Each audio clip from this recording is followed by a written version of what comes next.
이 지사님, 제가 아수라의 제왕, 그분은 누구인가 한번 검토를 좀 해보려고 합니다. 자, 시작합시다. 당군도 놀랄 그분의 계력에 대해서 이야기해 볼게요.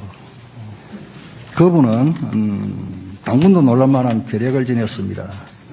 한국 정치 참 부끄럽죠. 그분 이전 시대에는 이 기업에서 돈 뜯어가고 저 기업에서 돈 뜯어가는 뜯어쓰는 시대다. 이제 그분은 뜯어쓰는 시대는 가라. 이제 나는 만들어 쓴다. 그분의 시대는 대장동, 위례, 백현, 포나이, 성담FC 등을 통해 알 수 있듯이 인허가권과 작업조를 이용해서 1조 원이라는 돈도 만들어 쓰는 시대로 만들었다. 엄청난 괴력을 가지고 있죠. 다음 볼까요? 단 1원도 안 받았다는 설계자는 어떤 사람일까요?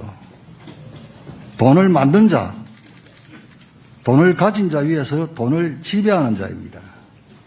그분은 돈을 자기 주머니에 가지고 있는 것이 중요하지 않습니다.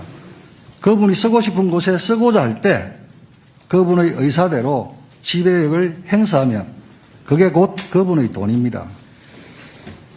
돈으로 무죄 사고, 즉 재판 거래 의혹을 말합니다. 호화 변호사 선임하고 선거 때 조직 굴리기 위해 돈을 지배하는 자가 그분입니다. 그분은 대한민국 공직자 뉴노멀을 만들었습니다. 새로운 기존을 만들었습니다. 혈중 알코올 농도, 면허 취소 수준의 음주운전, 검사 사칭, 무고죄, 특수공무집행 방해, 공용물건 손상 등 전과 사범입니다. 형수 폐륜 욕설, 여배우 스캔들, 정신병원 강제 입원, 고소고발 남발 등 이런 화려한 전적이 있어도 성남시장, 경기도지사, 민주당 대선 후보가 될 수가 있습니다. 엄청난 뉴노멀을 만들었죠. 그분이 청와대보다 감옥과 가까운 이유에 대해서 보겠습니다. 권순일 전 대법관은 2020년 9월 퇴직 후에인 지난해 11월 화천대유의 고문으로 위촉됩니다. 매월 1,500만 원 정도의 보수를 받으며 법률 자문을 했다고 합니다. 김만배는 그분의 선거법 위반 사건 대법원 판결 전으로 8차례나 당시 권순일 대법관 집무실을 방문했다고 합니다. 또 고액의 돈 약촉도 했다는 의혹까지 있습니다. 이 때문에 권순일 전 대법관은 이 지사의 대법원 판결 때 무죄를 낸 것에 대한 사후 수뢰죄까지 의심받는 상황입니다. 또 그분은 자신의 재판을 위해 30여 명의 초호화 변호인단을 구성했습니다. 비슷한 규모의 변호인을 꾸렸던 효성그룹 조현준 사장은 400억 원을 지불했다고 전해지고 있습니다. 하지만 그분은 사생활이라서 구체적으로 말씀드리기 적절치 않다고 합니다. 그러면 이명박 대통령 변호사 대납도 사생활입니까? 그런데 이명박 대통령은 어찌하여서 변호사 대납 관련해서 뇌물죄로 유죄를 선고받았습니까? 친여 시민단체가 상장기업 S사의 그분 변호사비 대납 의혹을 제기했습니다. 대납이 사실이면 뇌물죄에 해당합니다. 그분의 가면 뒤 실체를 보겠습니다. 그분의 실체는 시민을 챙긴 지자체장이 아니라 돈을 지배하는 자입니다. 변호사 때는 민간개발을 주장하더니 시장이 되고 난 후에는 공영개발을 주장했습니다. 가난을 극복하고 성공한 사람이라는 그분. 그러나 그분의 진면목은 권력과 돈의 교집합 꼭대기에서 세상을 내려다보고 있습니다.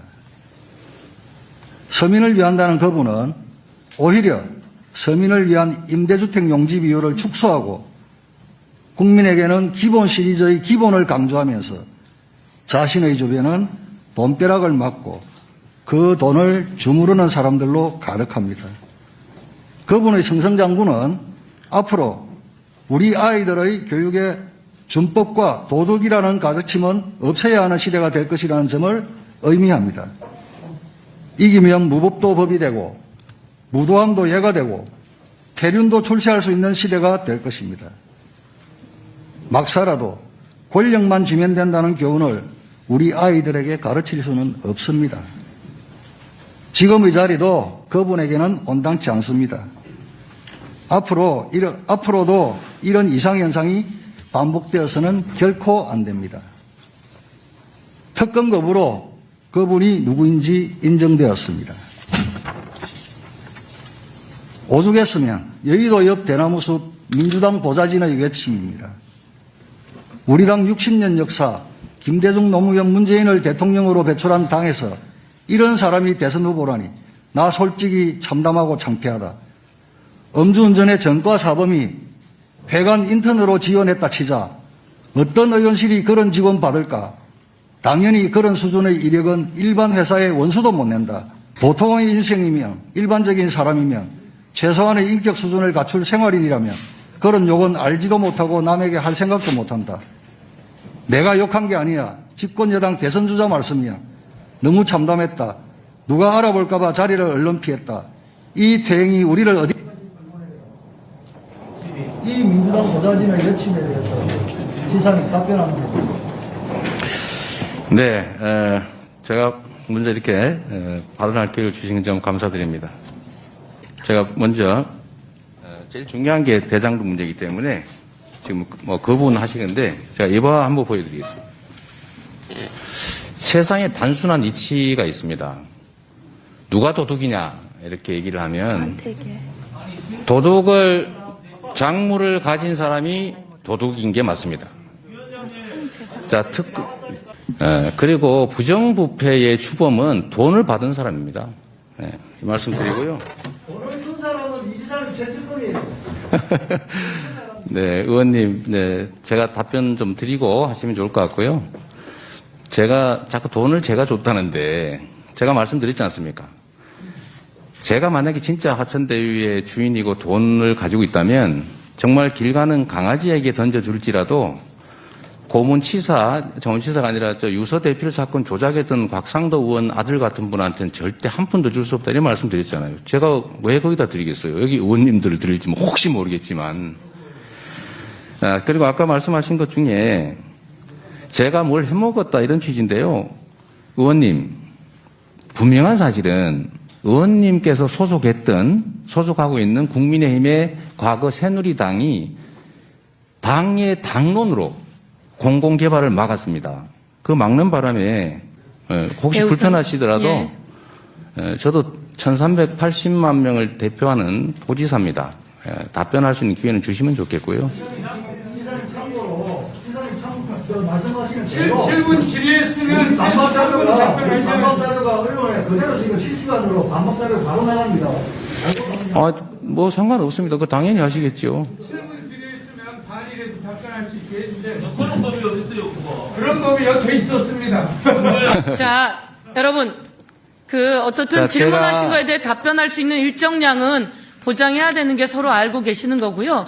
그리고 우리 지사님께서도 적당한 시간으로 딱 끊어서 네, 제가 답변하고 지금 1분도 말씀 못 드려서 조금만 기회를 주십시오. 말씀하십시오. 일단은 이 사건은 제가 시간 재고 있습니다. 그렇게 얘기하지 마시고요. 빨리 정리할게요. 가능하면 저도 기회를 좀 주시면 이 사건은 명백하게 국민의힘이 공공개발을 못하게 막았고 국민의힘이 그 동생이 뇌물 받아서 민간개발 주장했고 국민의힘 국회의원이 LH에 국정감사에서 압력 넣어서 LH의 공공개발 포기시켰고 성남시가 제가 공공개발하려고 했을 때 무려 4년이 넘도록 다수 의석을 활용해가지고 공공개발 막으면서 민간개발 강요했고 이 개발 이익을 차지한 민간업자에게 어떤 형태든 금전적 이익을 나눈 건 다 국민의힘 소속의 국회의원 또는 국민의힘이 추천한 국민의힘에 가까운 검찰 출신 변호사들 이런 분들입니다. 그리고 저는 말씀드렸다시피 아까 그 개발 이익 규모를 한번 보여드리면 좋겠는데 최대 1조 원에 이룰 수 있는 이 개발 이익을 100% 환수하려고 했고 그거를 못하게 막았기 때문에 그나마 절반 또는 70%라도 환수한 게 이 사건의 진실입니다. 그리고 아까 말씀하신 중에 설계 얘기하셨는데요. 아까 대선 자금 말씀하셨는데 제가 대선을 전에도 치러봤지만 저는 후원금 쓰고도 남아가지고 반납했습니다. 대선 자금이 왜 필요합니까? 선관위에서 지급되는 돈이 수백억이 있는데 그거는 국민의힘 입장에서는 할 수 있는 얘기고요. 변호사비 말씀은 제가 미리 이 자리에서 드리겠습니다. 제가 선서한 증인이기 때문에 사실대로 말 안 하면 위증죄에 해당될 거 아닙니까? 제가 그 말씀을 지금 아예 밝혀드리도록 하겠습니다. 궁금하실 테니까요. 짧게 해주십시오. 네. 제가 수사 과정, 그 다음에 1심, 2심, 3심 재판 3번, 헌법재판소, 헌법소원까지 이 5건의 재판을 했고요. 여기에 선임된 사람은 개인 사명 법무법인 6곳입니다. 무슨 30명 하시는데 다 아시잖아요. 무슨 어디 하우 선임하면 거기 몇 명 지정하시잖아요. 그건 한 명이죠. 제가 선임한 건 6명이었고요. 개인 4명의 법무법인 6명이었고요. 이 중에 한 개 법인이 사임을 했습니다. 이거 빼고, 그러니까 또 민변 전임 회장 3분이 지지 차원에서 변론에 참여하지 않고 서명해 주신 게 있어서 총 14명이고요. 네. 저는 변호사비를 농협하고 삼성증권 계좌로 다 송금했고 그 금액은 2억 5천만 원이 조금 넘습니다. 그리고 예, 대부분 다 정리해 사법연수원 동기거나 대학 친구, 법대 친구들 이런 분들이어서 효성과는 비교하지 않으시면 좋겠고요. 저는 2억 8천 몇백만 원 낸 것도 너무 저한테는 큰 부담입니다. 그런데 이런 데뭐 400억 변호사비 줬다는 얘기를 비교하시는 건 옳지 않은 것 같고요. 아까 네. 무슨 재판 거래 말씀하셨는데 예. 아니 이 말씀 마저 드릴게요. 이거 궁금하시지 않습니까? 자, 아, 도지사님 이제 그 내용은 그요 맞아. 그 부분만 변호사비 얘기만 마저 하겠습니다. 좀 그럼 하실 것 이것만 같으세요? 정리하고 넘어가는 것으로 하겠습니다. 네. 그 변호사비를 대납했다고 하시고 무슨 모 대법관하고 재판 거래를 했다는데 상식적으로 제가 2015년에 예측을 해가지고 내가 나중에 재판을 받게 될 것 같다, 유죄가 될 것 같다, 대법원 갈 것 같다고 해서 미리 준비했다는 얘기는 아니실 것 같고 그 다음에 대법원이라고 하는 게 13분이 계신데 그 중에 한 명한테 뭘 한다고 해서 되지도 않을 일이고요.